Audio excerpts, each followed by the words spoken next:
Bienvenidos. Hoy haremos un viaje al pasado para recordar a aquellas bandas pioneras, llenas de juventud, que desafiaron las normas y marcaron a toda una generación.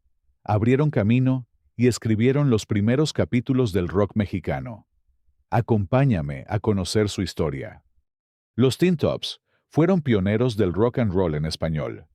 En sus inicios, el grupo estaba integrado por los hermanos Armando, Manny, Martínez, en la batería, y Jesús, Tuti Martínez, en la guitarra, acompañados por Sergio Martel en el piano y Rogelio Tenorio en el bajo.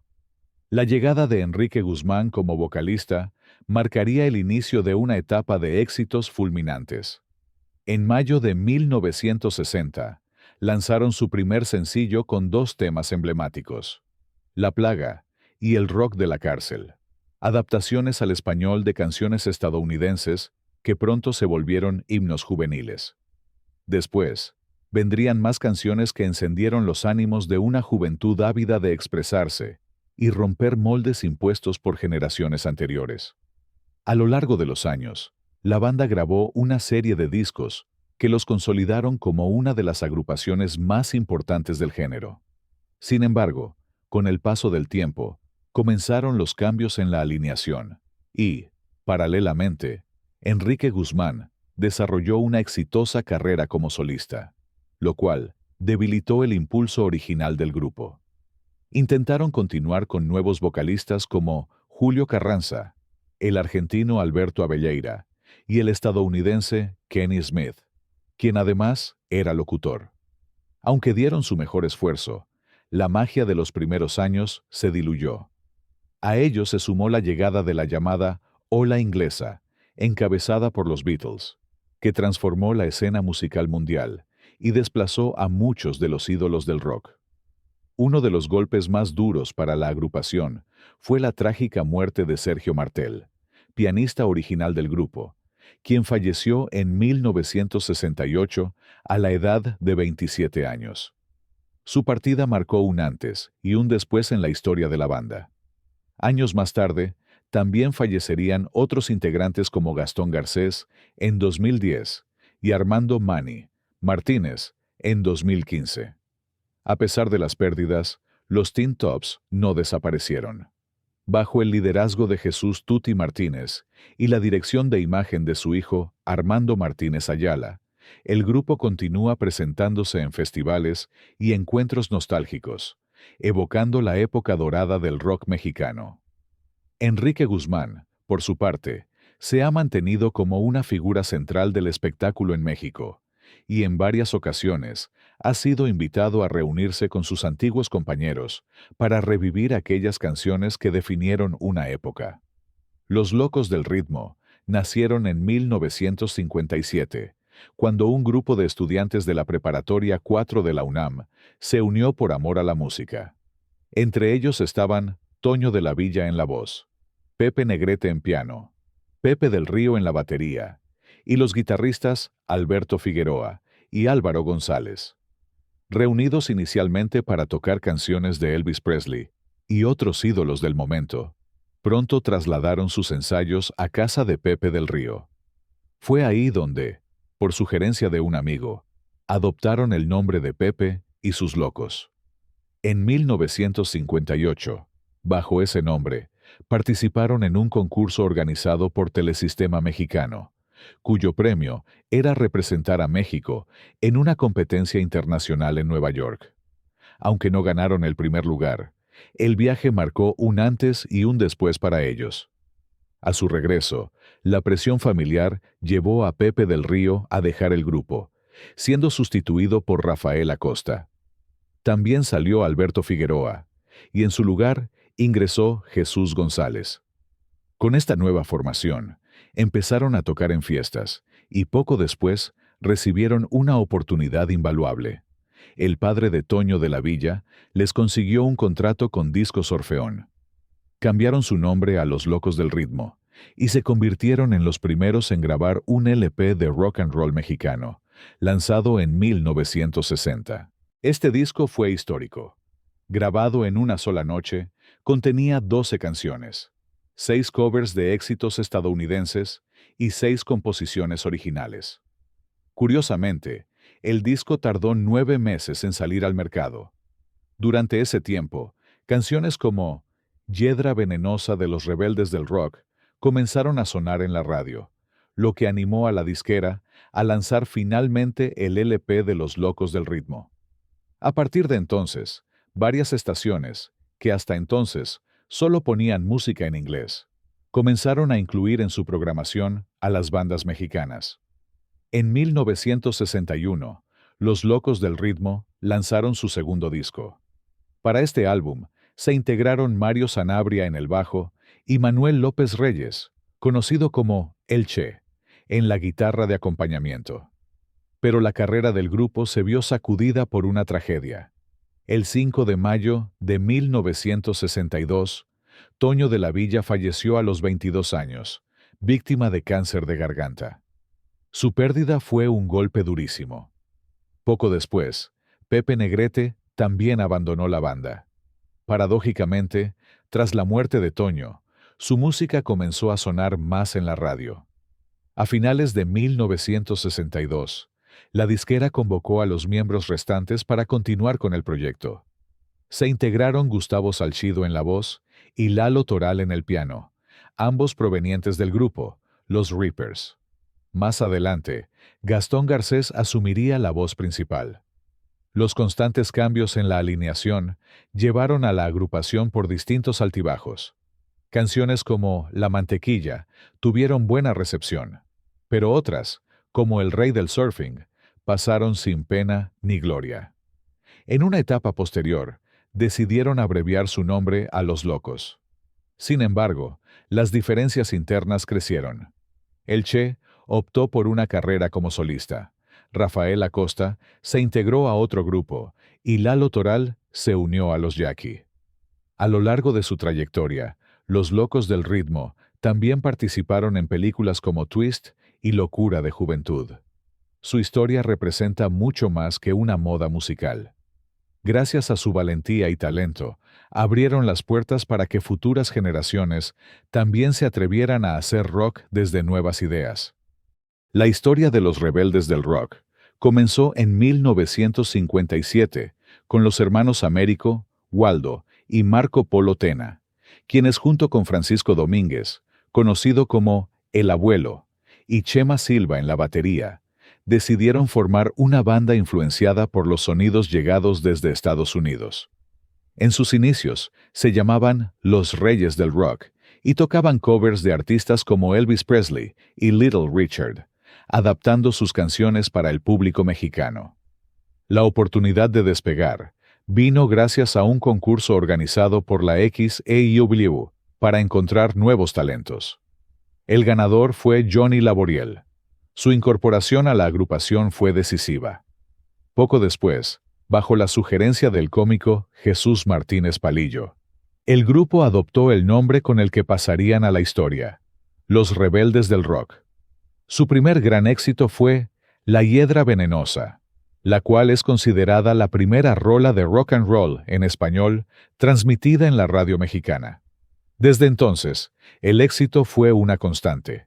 Grabaron 4 LPs con Johnny Laboriel como vocalista, dejando temas memorables como Melodía de Amor, Bote de Bananas, Danny Boy, Nena Bailamos Twist, ¿Recuerdas cuándo?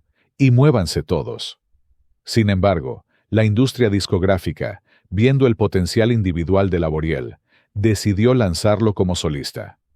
Esta decisión provocó su salida del grupo y marcó una nueva etapa para los Rebeldes del Rock, quienes encontraron un nuevo vocalista en Baby Moreno, un cantante de voz potente y gran presencia escénica. A lo largo de los años 60, los Rebeldes recorrieron el país y varios países de Centro y Sudamérica, llevando su estilo juvenil y alegre a cientos de escenarios. Fueron protagonistas en las revistas y periódicos más populares del momento. Su popularidad era tal que aparecieron en películas como A Ritmo de Twist y participaron en eventos importantes. También compartieron escenarios con grandes orquestas como las de Pablo Beltrán Ruiz y la Sonora Matancera. Tocaron en teatros emblemáticos como el Iris, el Lírico, Bellas Artes y el Auditorio Nacional, y también llenaron la Arena México en eventos masivos. Durante los años 70, tras la muerte de Waldo Tena, Américo decidió dejar temporalmente la música. Para entonces, varios músicos se integraron a la agrupación, como Arturo Labastida, Papaíto, en el saxofón, Octavio El Sopas en el saxo alto, y más tarde, Gastón Garcés como vocalista, entre otros. Johnny Laboriel, por su parte, regresó ocasionalmente para presentaciones especiales. A lo largo de las décadas, muchos músicos pasaron por sus filas, algunos dejando una huella profunda como Carlos el Tigre Dufau, quien regresó en los 90 antes de su fallecimiento en 2006. Uno de los momentos más destacados fue su debut en el Teatro Blanquita, en 1987, compartiendo cartel con figuras como Pérez Prado, Chico Che, Clavillazo y Fernando Fernández. También participaron en la clausura del Festival del Departamento de Limpia en el Palacio de los Deportes, invitados por el gobierno del entonces Distrito Federal. En 2022, lanzaron un álbum homónimo con colaboraciones de artistas contemporáneos, como Playa Limbo, El Mimoso, W. Corona, Los Rumberos y Los Socios del Ritmo. Un año más tarde, presentaron una versión deluxe, producida por Fabián Rincón en España, editada por Universal Music, lo que confirmó que el espíritu del rock and roll mexicano seguía vivo a través de ellos. Los rebeldes del rock no solo fueron pioneros del género en nuestro país, sino que sembraron una semilla que germinó en toda una generación de músicos y fanáticos. Sus canciones, su estilo y su actitud rebelde marcaron una época, y aunque el tiempo haya pasado, su música continúa sonando como testimonio de una juventud eterna. A finales de los años 50, en la ciudad fronteriza de Agua Prieta, Sonora, nació un grupo musical que revolucionaría el panorama del rock and roll en México. Los Abson, nombre formado con el nombre de Agua Prieta, Sonora, que reflejaba el orgullo de sus raíces y anunciaba el surgimiento de un sonido distinto, electrizante y con sabor a frontera. Todo comenzó con los hermanos Arturo y Francisco Durazo, jóvenes apasionados por la música que viajaban frecuentemente a la línea fronteriza, donde veían en vivo a bandas estadounidenses de gran nivel. A ellos se unirían otros jóvenes de Agua Prieta con las mismas inquietudes: Gilberto Maldonado, José Luis Lichi García, Leopoldo Polo Sánchez, Frankie Games y Raúl el Cubano Cota, entre otros. Todos compartían un sueño común: formar una banda que no imitara, sino que propusiera algo nuevo. Tocaban en quinceañeras, bares, salones de fiestas, donde los contrataban por lo que les dieran. Así que, si no tocaban, no comían. Decididos a conquistar el país, emprendieron un viaje épico hacia la Ciudad de México, dado que Gámez ya no deseaba encargarse de la parte vocal y prefería concentrarse exclusivamente en el requinto. Se abrió la posibilidad para que Polo se integrara como nuevo cantante de la agrupación. Polo apenas contaba con 14 años de edad, por lo que solicitaron el consentimiento de su padre para que pudiera unirse oficialmente a la gira, permiso que fue concedido. Al llegar a la capital, quedaron impresionados por la inmensidad y el bullicio de la ciudad. Fueron recibidos cálidamente por Marta y por Adolfo Mandy Plasencia, quien les ofreció hospedaje en su casa ubicada en la colonia Doctores. Allí, en ese modesto hogar, comenzaron a practicar por las tardes. Con el tiempo, el lugar comenzó a llenarse de vecinos, curiosos y amantes de la música, intrigados por los ensayos que se escuchaban desde la calle. La presencia constante de gente motivó a Mandy a tomar una decisión práctica. Comenzó a cobrar una pequeña cuota de entrada a quienes deseaban presenciar los ensayos, con la intención de ayudar económicamente a los jóvenes, quienes apenas contaban con lo básico para subsistir. Pasó algún tiempo antes de que la fama local de los Abson comenzara a despegar, pero poco a poco comenzaron a ser invitados a amenizar fiestas, especialmente quinceañeras, donde su carisma, talento y energía comenzaron a abrirles las primeras puertas de reconocimiento en la capital. Marta y Adolfo no solo les brindaron un techo y alimento, también se convirtieron en gestores clave para el futuro del grupo. Se dieron a la tarea de buscarles presentaciones en televisión y audiciones en las principales casas disqueras, conscientes de que era necesario abrir puertas si querían que el talento de los Sampson llegara a oídos importantes. Su primer intento fue con Discos Orfeón, una compañía que en aquel entonces funcionaba como plataforma principal para artistas juveniles. Sin embargo, no lograron obtener una audición, ni siquiera ser escuchados. A pesar de la decepción, no se desanimaron. El golpe de suerte llegó con Discos Peerless, donde finalmente se les permitió una audición formal. En esta ocasión, fueron acompañados por el baterista original de los Teen Tops, lo que les dio un impulso adicional de profesionalismo. Aunque para ese momento ya contaban con un amplio repertorio de canciones, el primer disco que grabaron con Peerless incluyó únicamente temas instrumentales, ya que los directivos decidieron no arriesgarse aún con temas cantados. El disco fue titulado Llegaron los Sampson, lanzado en 1963, y aunque modesto en forma, sirvió como carta de presentación que los colocó en el radar de la escena musical nacional. Gracias a la respuesta positiva del público, Peerless apostó nuevamente por ellos y lanzó un segundo LP titulado Bailando y Cantando con los Sampson. Este trabajo incluyó como tema principal una versión del éxito de Chubby Checker, The Hitchhiker, adaptado por el letrista José G. Cruz, bajo el nombre de Popeye, e interpretado por Frankie Gámez. Popeye resultó ser un éxito rotundo, convirtiéndose en uno de los primeros grandes hits del grupo y consolidando su presencia en la industria. A raíz de su creciente popularidad, comenzaron a ser invitados a diversos programas de televisión, ya no como promesa emergente, sino como invitados estelares, compartiendo espacio con los artistas más destacados del momento. Al igual que muchos de los grupos más populares de la época, los Sampson cimentaron gran parte de su éxito en versionar al español diversos temas del rock y pop anglosajón, adaptándolos con frescura, ritmo y un estilo que conectaba con el público joven mexicano. Los temas novedosos que introducían a las radiodifusoras comenzaron a transformar el panorama musical juvenil mexicano, abriendo paso a nuevas formas de expresión sonora. De esta manera, la hegemonía que durante años habían mantenido grupos como Los Locos del Ritmo, los Teen Tops y los Rebeldes del Rock comenzó a desvanecerse. Para 1965, los Sampson ya eran un grupo completamente consagrado entre el público joven. El reconocimiento oficial llegó cuando la disquera Peerless les otorgó su primer disco de oro, como premio a sus altas ventas. El impacto de su popularidad fue arrollador.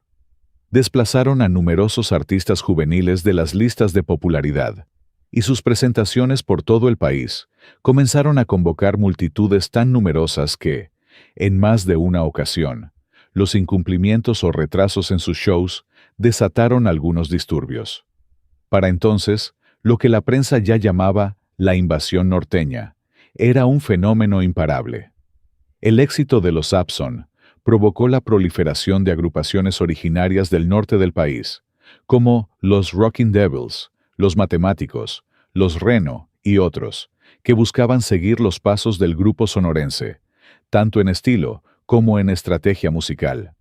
Bajo fuertes rumores de desacuerdos con Frankie, Polo abandonó la agrupación tiempo después para iniciar una carrera como solista, que resultó relativamente exitosa. El grupo solidario lo respaldó acompañándolo en temas como El último beso y Anoche, una adaptación de The Beatles, que se convirtieron en sus mayores éxitos. En julio de 1974, Polo Sánchez, ex vocalista de los Sampson, se preparaba para integrarse como la nueva voz de los Rebeldes del Rock, en reemplazo de Johnny Laboriel. Días antes, participó en el evento Los Grandes Años del Rock, en Monterrey. pero no llegó a presentarse en su debut con la banda en Mérida, Yucatán. Fue hallado ahogado en la piscina del hotel, a los 28 años. Las versiones oficiales apuntaron a un calambre o caída accidental en la alberca.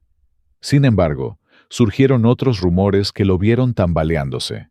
Su muerte causó fuerte impacto en su familia. El velorio se realizó en privado, y su esposa, en un momento de dolor, insinuó que su muerte no había sido un accidente.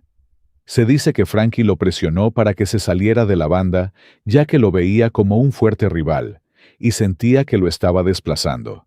Lo que pasó con Frankie más adelante, piensan los seguidores de Polo que fue el karma el que lo alcanzó. La ruptura entre Frankie Gámez y los Sampson ocurrió a finales de 1966, luego de que el cantante propusiera cambiar el nombre del grupo a Frankie y los Sampson, para destacar su aportación vocal y artística. La propuesta no fue aceptada, lo que derivó en su salida. Frankie explicó años más tarde que el desacuerdo lo afectó profundamente, especialmente porque sus compañeros no querían que interpretara temas del grupo con otras bandas, a pesar de que él dirigía, hacía coros, tocaba el requinto, armonizaba y era la voz principal. Tras su salida, Frankie cambió de rumbo y adoptó un estilo más tropical y romántico.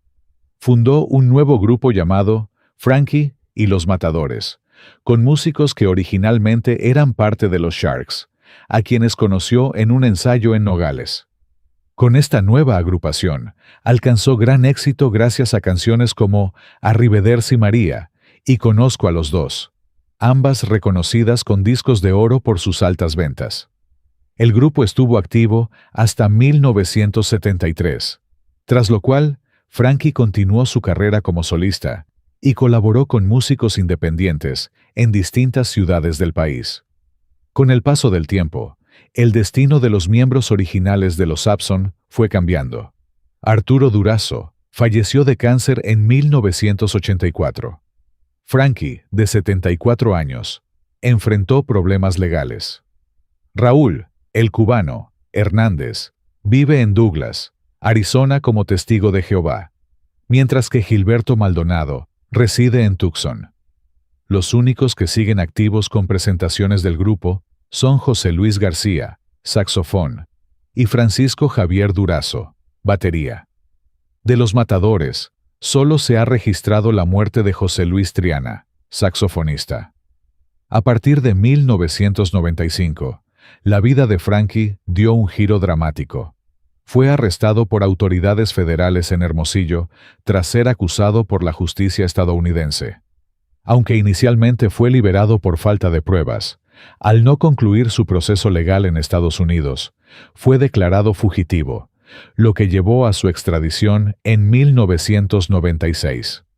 Desde entonces, ha estado recluido en varias cárceles del estado de Arizona, sin una defensa adecuada y dependiendo del apoyo de sus familiares y amigos más cercanos. Varios artistas y personalidades del medio han expresado a lo largo de los años su admiración por los Sampson, reconociendo su influencia, talento y originalidad dentro del rock and roll mexicano y latinoamericano. Los Freddys Carlos son una de esas agrupaciones que no solo marcaron una época, sino que se convirtieron en parte entrañable de la memoria musical de millones de personas. Su historia comienza en la década de 1960, en la ciudad de Guadalajara, Jalisco. Fue allí donde un grupo de 5 jóvenes estudiantes, llenos de sueños y pasión por la música, decidió formar una agrupación llamada inicialmente los Freddie Boys. Movidos por la esperanza de alcanzar el éxito, estos jóvenes emprendieron un viaje hacia Tijuana, Baja California, bajo la promesa del promotor musical Antonio Osorio Cabrera, quien les ofreció apoyo y la posibilidad de grabar su primer material. Los comienzos fueron duros. Sin recursos, llegaron a dormir en su camioneta. Fue en esta etapa que realizaron un cambio crucial en su alineación. Integraron a Arturo Cisneros como vocalista principal, una voz que se volvería emblemática del grupo por décadas. Con ese impulso, decidieron mudarse a la Ciudad de México, donde en 1964 grabaron su primer álbum bajo el sello Peerless, titulado simplemente Los Freddys. La alineación que marcó esta primera etapa estaba conformada por Fernando Tapia, José Luis Tapia, Valentín Terrones, Arturo Cisneros, Artemio Chávez y Javier Virgen. En 1973, cuando llegó su gran punto de inflexión, mientras trabajaban en el álbum Quiero ser feliz, incluyeron casi por casualidad el tema Déjenme llorar, compuesto por Homero Aguilar. Sin imaginarlo, esta canción se convirtió en un fenómeno, llevando a los Freddys a la cima del éxito y abriéndoles las puertas del mercado latinoamericano. A partir de entonces, su popularidad creció exponencialmente. Los Freddys comenzaron a llenar estadios en sus giras y a recibir elogios tanto del público como de la crítica. Su estilo inconfundible y sus letras profundamente emotivas los convirtieron en uno de los grupos más influyentes de la música romántica de la época. A pesar de los cambios, los Freddys nunca dejaron de trabajar. Su carrera ha sido una montaña rusa emocional. Éxitos, caídas, reconciliaciones, despedidas y nuevos comienzos. Arturo Cisneros fundó en Estados Unidos una agrupación llamada Arturo Cisneros y sus Freddys, por donde también pasaron algunos músicos que formaron parte de la agrupación original. Lamentablemente, en 2020, José Luis Tapia, uno de los pilares fundamentales de los Freddys. Hoy, con más de 60 años de trayectoria, los Freddys siguen en activo, celebrando su historia con presentaciones como la realizada en el Teatro Galerías de Guadalajara en 2024, donde el público les rindió homenaje por su legado. El grupo Los OVNIs nació en la Ciudad de México en los primeros años de la década de 1960, en plena efervescencia del rock and roll juvenil. Su origen se remonta a la colonia Guerrero, donde Armando Vázquez, junto con sus amigos Héctor e Ismael Velázquez, comenzaron tocando en un trío musical inspirado inicialmente por el estilo romántico de grupos como el trío Los Fantasmas. Sin embargo, todo cambió un día en una cafetería cuando Armando escuchó por primera vez el tema Jailhouse Rock de Elvis Presley. Aquella experiencia fue, según él mismo lo ha contado, un momento revelador que lo impulsó a abandonar el estilo tradicional del trío para adentrarse en el naciente mundo del rock and roll. Decididos a seguir esa nueva pasión, los tres amigos comenzaron a buscar discos de bandas como Los Teen Tops, Los Locos del Ritmo y Los Rebeldes del Rock, que ya estaban imponiendo el estilo rock and rollero en México. Armaron sus primeras guitarras a mano e incluso consiguieron un baterista llamado Tony Pérez, que provenía de una familia de músicos de jazz. Al principio pensaron llamarse los Teddy Boys, pero terminaron eligiendo el nombre The Teddy Bears, inspirado por una canción de Elvis Presley. Con ese nombre comenzaron a presentarse en tiendas, cafés y pequeñas tocadas de barrio. Eventualmente grabaron un sencillo con el sello Discos Orfeón en 1961, pero la disquera solo publicó 2 canciones en un disco de 45 revoluciones. La falta de respuesta y el trato distante de la compañía desmotivó a Armando, quien empezó a buscar nuevos horizontes. Fue así como llegaron a Discos Coro, una disquera peruana con sede en México, donde grabaron un álbum que incluía versiones de canciones populares y 5 temas de los Beatles, traducidos y adaptados al español por el propio Armando Vázquez. Esta producción se convirtió en el primer disco de covers de los Beatles cantado en español en México, y fue lanzado en mayo de 1963. Los Teddy Bears fueron firmados por Discos Peerless, quienes les propusieron un nuevo nombre: Los OVNIs. La elección del nuevo nombre surgió a raíz de un evento curioso en la Ciudad de México, donde un avistamiento masivo de objetos voladores no identificados en Paseo de la Reforma llamó la atención de los medios y la sociedad.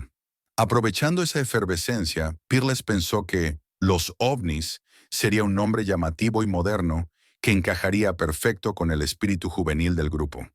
Así nacieron oficialmente Los OVNIs en 1965 como una banda con identidad renovada y con la misión de llevar el rock and roll al siguiente nivel. No solo haciendo versiones en español, sino buscando una voz propia dentro del género. Pronto comenzarían a grabar discos más ambiciosos, como el emblemático Hippies en 1968, considerado por muchos como uno de los mejores álbumes del rock psicodélico mexicano. La historia de los Jackie es un claro ejemplo de cómo una banda prometedora puede ascender con fuerza en la escena musical y, sin embargo, caer en silencio por el peso de los egos y las decisiones personales. Su origen se remonta a 1965, cuando José Luis y Manuel Gascón decidieron transformar a su grupo original, Los Ángeles Azules de Matamoros. A esta nueva etapa se sumaron Alfonso Asensio y los hermanos Miguel Ángel y Benito Ibarra, este último más adelante conocido como Benny Ibarra. Desde sus primeros pasos, el grupo destacó por una estrategia que marcó la diferencia. Mientras muchas bandas mexicanas de rock se limitaban a imitar éxitos anglosajones, los Jackie adoptaron el estilo de la invasión británica y lo adaptaron al español, dándole un matiz fresco y agresivo que encantó al público joven. Su talento llamó rápidamente la atención de Capitol Records, con la que firmaron un contrato que impulsó su primer álbum, El sonido agresivo de los Jackie. Este disco contenía temas como Soy Enrique VIII y Auxilio, versión en español del clásico Help de The Beatles. Fue un éxito rotundo. El nombre de la banda, por sugerencia de la disquera, cambió definitivamente a los Jackie, ya que consideraban poco comercial el anterior. Benny Ibarra no solo se convirtió en el rostro más visible del grupo, sino que también aspiraba a una carrera como actor, lo que poco a poco influiría en el destino de la agrupación. Para 1967, lanzaron un segundo álbum, considerado por muchos como su mejor trabajo. Los Jackie comenzaron a presentarse no solo en toda la República Mexicana, sino también en Centroamérica y Europa. Gracias por acompañarme hasta el final de este video. Cuéntame en los comentarios cuál fue tu grupo favorito y si todavía disfrutas de su música. Me encantará leerte. No olvides suscribirte y nos vemos muy pronto en el próximo video. Hasta entonces.